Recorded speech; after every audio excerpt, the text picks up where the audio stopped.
Welcome to QLM Business News. Here are today's news stories. Cruise industry giant, Carnival UK, accused of fire and rehire plan affecting 900 crew members. Carnival UK, the parent company of renowned cruise liners P&O Cruises and Cunard, is facing allegations of a controversial fire and rehire strategy that could impact more than 900 staff members.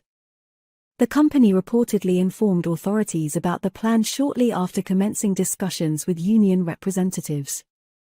The Nautilus union, representing maritime professionals, contends that the move indicates Carnival UK's lack of genuine intent to engage in constructive negotiations. Carnival UK, however, asserts that it is not implementing any redundancies and firmly denies engaging in fire and rehire practices. The accusations come in the wake of a previous dispute involving P&O Ferries, another entity under the Carnival umbrella, which terminated 800 workers without notice and replaced them with foreign agency workers earning below the UK minimum wage. Nautilus reports that Carnival UK has formally notified authorities in the UK and Bermuda about its intent to alter employment terms and conditions for 919 crew members across 10 vessels, impacting personnel on P&O Cruises and iconic ships such as the Queen Elizabeth and the Queen Mary II. The union references Form HR1, a document outlining redundancy plans, stating that Carnival UK's notification occurred on November 22, several days into negotiations that began on November 14. According to Nautilus, Carnival UK's communication indicated that dismissal and re-engagement may be considered if agreement cannot be reached on new terms, suggesting a lack of commitment to meaningful negotiation. Carnival UK rebuts these claims, emphasizing that it has not initiated redundancies and is not pursuing fire and rehire tactics. The company asserts that its focus is on an annual pay review process for maritime officers, aiming to align and enhance teams across its fleet.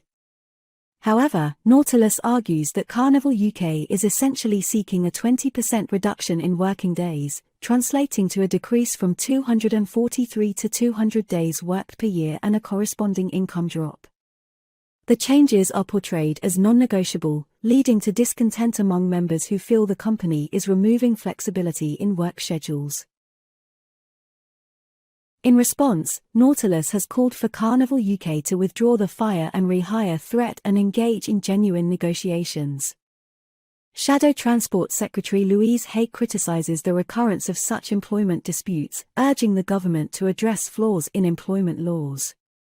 Gary Elliott, Nautilus's senior national organizer, calls on the government to learn from past incidents and prohibit the coercive practice of fire and rehire. He asserts that employers should not be allowed to treat employees with contempt and manipulate their livelihoods through fundamental changes to terms and conditions. This news story is brought to you by QLM Business News, your digital media channel. Visit qlmbusinessnews.com. For more business news stories, also follow us on Facebook, X, and YouTube. To help QLM Business News bring you more news stories like this, please like, share and subscribe.